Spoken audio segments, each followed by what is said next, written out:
Hey guys, I went to some auctions in the last week and I'd like to talk a little bit about auctions and what to look for, what not to look for. This auction is up in Pennsylvania. It's a few miles from my house and they have two sides. One side is the really expensive stuff and one side is more of the junky stuff. So one day I spent the whole day on one side and the next day I spent the whole day on the other side. And I got some absolutely incredible things. But I'm really into piecing things together. So I had gotten some of these, and I had no idea what they were. I kind of had a feeling they were feet to something, and they came with these. So a friend of mine who deals in antiques, he said that they would put these big, beautiful vases like urns right in the middle of them, and I guess they got broken. So I have two of these, and I'm just going to take a nut and a bolt, put it together. Let's see, I'll put the little rubber washer in first.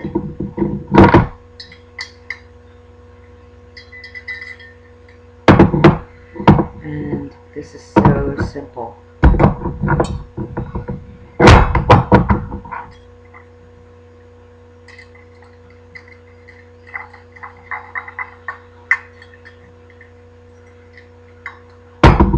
Better doing it that way.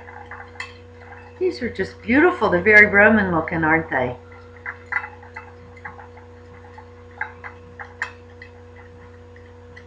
Come on. Almost there.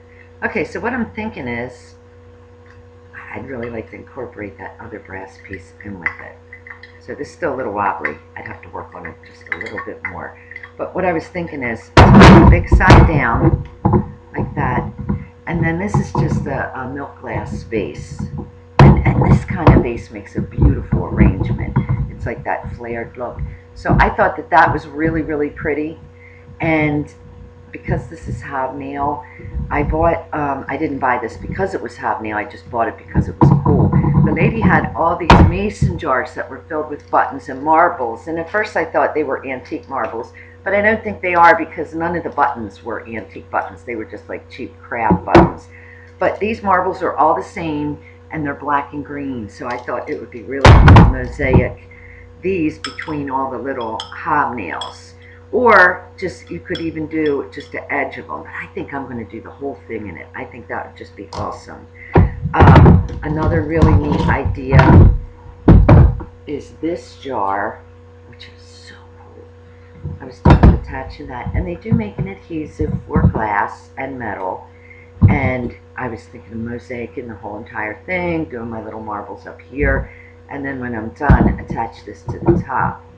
And that would just be a really, really cool piece, like for a mantle or something like that. This was $3. And I didn't buy this. This was in one of the box lots. And I was going through all the china and looking through all the little labels on the back. If it says made in Germany, then it's after 1945. If it just says Germany, it was before 1945. So that's kind of how you can tell the age of things. This was probably the ugliest plate I've ever seen. It's just brown and ivory and small, and I almost chucked it. But it had a different feel to it, and it's not china.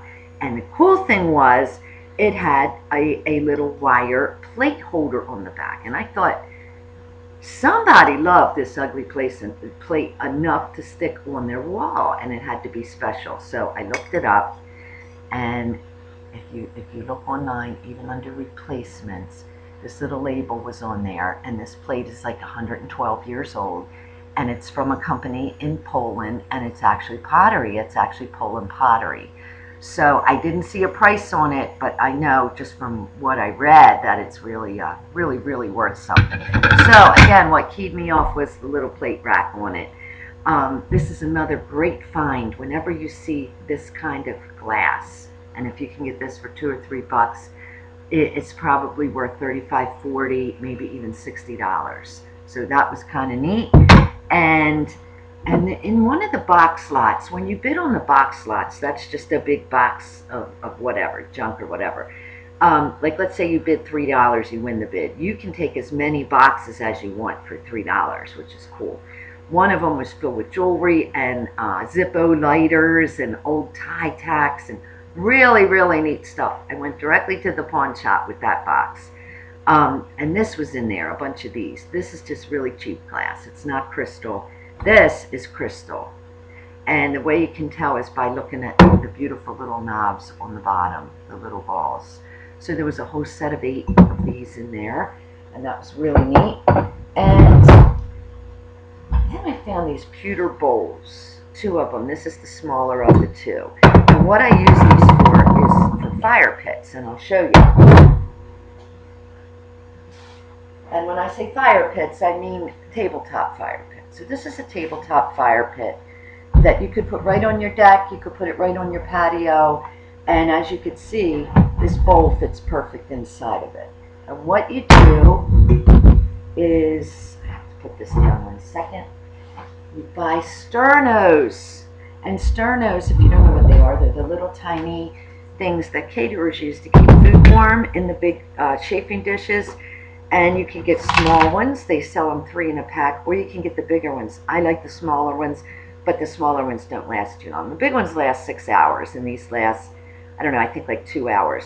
But when you put them in, you put them in your pewter bowl, and then you cover the whole entire works with rocks. And these are gel. And I try to disguise this. So I just fill the rocks all up, light the candles. Once the candles are lit, then I take some rocks and kind of hide the edge of it. And then this just fits right down in the table. So I was just thrilled to death. This was like $3. This was like $5. And I haven't even looked them up. I know that they're really nice pewter, but what you want to look for is that lip. That wonderful, wonderful lip. And it doesn't get real hot, so even if you find a big glass bowl, it's still okay because the fire is going to be contained in that little jar. So I was excited. I just thought this was absolutely gorgeous. And all you need to do is take a table and real lightly trace the edge of it and then go in 1 inch or 2 so that it fits real snug. And then you can just take them out and clean them or whatever you want to do. So that's the little fire pit thing. Another thing that is exciting is when I was at a yard sale, it was actually a thing at the farm museum. It was like a tractor thing. And this guy had all of these. And these are burlap coffee bags. They're not old.